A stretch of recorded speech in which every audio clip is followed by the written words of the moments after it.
बोंजूर। तो आज आप देख रहे हैं न्यूज़ ऑनलाइन। तो आज हम टॉपिक्स कवर करने वाले हैं ये।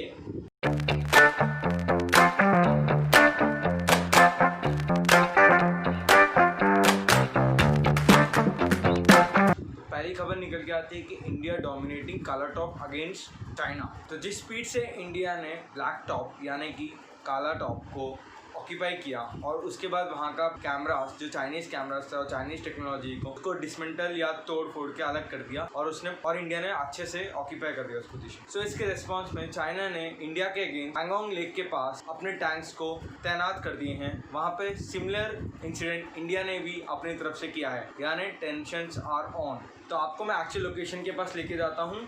तो ये है इंडिया का ओरिजिनल मैप और इंडिया के नज़रिए से, और इसको मैं थोड़ा जूम करके बताता हूँ कि इसमें कौन सी लोकेशन है।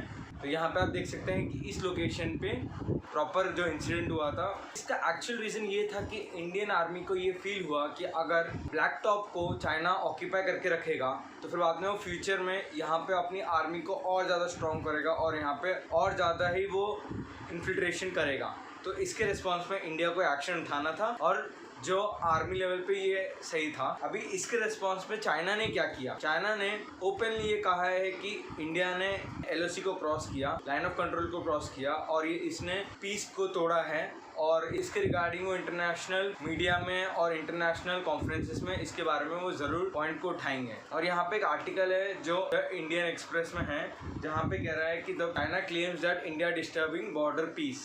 और सबसे मज़ेदार बात ये है कि जैसे ही इंडिया ने 29-30 अगस्त के बीच में जब ये पूरा इवेंट किया था जहाँ पे हमने ऑक्यूपाई किया, तो उसी की इमीडिएट नेक्स्ट डे चाइना ने वापस से कोशिश की थी कि वो इस पार्ट को वापस से रीऑक्यूपाई कर सके, लेकिन वो इस काम में नाकामयाब रहे। और इसी के साथ उन लोगों ने ब्रिगेडियर लेवल पर बात की कि आप ये प्लीज जगह को छोड़ दो, लेकिन India was refusing for this. और इसी तरह हम देख सकते हैं कि चाइना कितना क्यूरियस है इस पॉइंट के लिए। Should India sign defence pact with USA?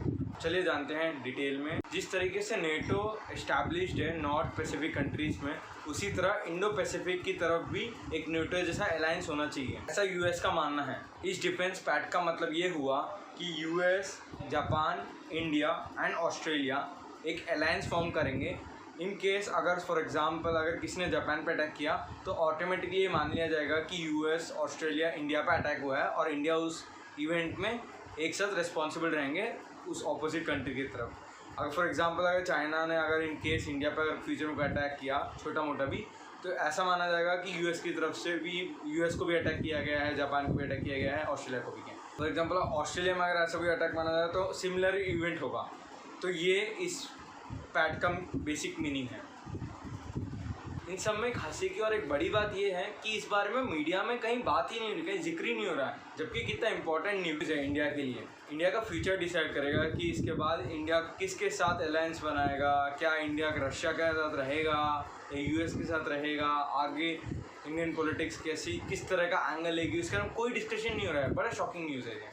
अगर हम US की तरफ या और इंटरनेशनल मीडिया के बारे में देखें तो वो इसके बारे में बढ़ चढ़ के कवरेज ले रहे हैं। वो डिस्कस कर रहे हैं कि इससे आगे जाकर US इलेक्शंस में क्या आएगा, इम्पैक्ट आएगा, या इंडिया चाइना का जो रिलेशन है उसके ऊपर क्या इम्पैक्ट आएगा, इकोनॉमिकल जब इतनी बड़ी बड़ी ट्रिलियन इकोनॉमीज जब आके टकराएंगी, या इनका बिजनेस डील्स कैसे होंगे, सबके बारे में डिस्कशन हो रहा है और हम लोग इसके बारे में कुछ सुन ही नहीं रहे हैं इंडियन मीडिया में। तो वरी करने की जरूरत नहीं है, न्यूज़ ऑनलाइन हमेशा आपके साथ है और इसी तरह की न्यूज़ के लिए एक थम्स अप बनता है। अगर हम यहाँ पे चाइना की बात करें तो चाइना का यहाँ पे पॉपुलर मीडिया हाउस है जो है ग्लोबल टाइम्स। तो उनका यहाँ पे साफ साफ कहना है कि US जो प्रेशराइज कर रहा है इंडिया को, ऐसा उनका कहना है चाइना का, कि नोटा यहाँ पे कुछ नहीं कर सकता है और यहाँ पे अगर आपको US की हेल्प नहीं लेना चाहिए, वो आपको उल्टा कुछ गलत पट्टी पढ़ाएंगे। इससे अच्छा आप हमसे आके बात करिए, मतलब इंडिया चाइना अगर एक साथ मिलकर बात करेंगे तो इंडिया का जो भी कॉन्फ्लिक्ट हो रहा है वो रिजॉल्व होगा और हमारे लिए बेनिफिट होगा।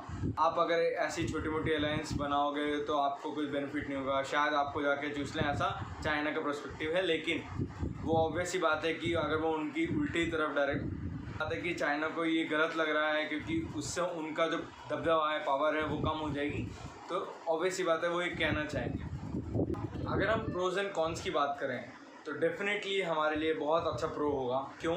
क्योंकि यहाँ पे हमारे जितने भी फाइट हैं कोई भी कंट्री के साथ वो नलिफाई हो जाएंगे। जैसे कि हमारे साथ जो भी पाकिस्तान के साथ 2 फ्रंट वॉर होती है वो ना हो जाएगी। क्यों?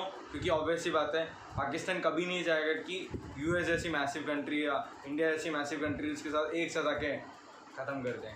और दूसरी तरफ चाइना भी नहीं चाहेगा कि वो अपने बिजनेस स्ट्रैटेजी के चक्कर में अपना एकदम से इतनी बड़ी बिजनेस टाइकून बनती जा रही है और एकदम से उसके साथ इतना बड़ा प्रेशर आए कि उसको इतनी सारी कंट्रीज़ के साथ वॉर करना पड़े, जो वो कभी नहीं अफोर्ड करना चाहेगा।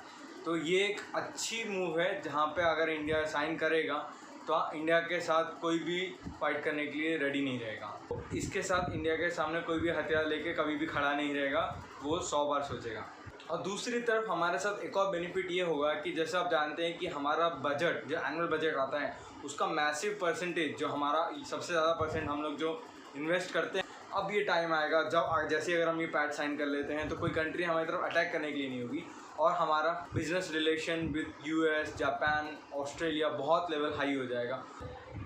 इन सब के बीच में सिर्फ एक ही कौन दिखता है, वो है रशिया, क्योंकि रशिया के साथ आज तक हमारे जो फ्रेंडली रिलेशंस हैं और जो फ्यूचर के हमारे जितने भी डील्स हैं वो सब धरे के धरे रह जाएंगे, क्योंकि और रशिया बिल्कुल नहीं चाहेगा कि इंडिया एक क्वाड मेंबर बने। दूसरी तरफ एक और चीज़ कोट करने लायक है कि हमारा जितना भी डिफेंस सॉफ्टवेयर है, जो टूल्स हैं, 70% ऑफ वो सारे के सारे रशियन मेड हैं। रशियन इन सब के पीछे रशियन हार्डवेयर और सॉफ्टवेयर का बलबूते की वजह से हमारा डिफेंस इतना स्ट्रॉन्ग है। हमारे जितने भी डील्स हैं उन्हीं के साथ हैं। तो अगर जैसे हम क्वाड में एंटर करते हैं तो हमारे रशिया के साथ जितने भी रिलेशंस हैं वो ना के बराबर हो जाएंगे। फिर से हम लोग एक कंफ्यूजन में आ जाएंगे कि हम लोग को हमारे नेबरिंग कंट्रीज़ के साथ किस तरह से ट्रीट करना होगा, क्योंकि जहाँ पे यूएस बोलेगा इस कंट्री के साथ हम लोग को नहीं अपना रिलेशन बनाना है तो इंडिया को सीधा सीधा उनके पीछे जाना पड़ेगा।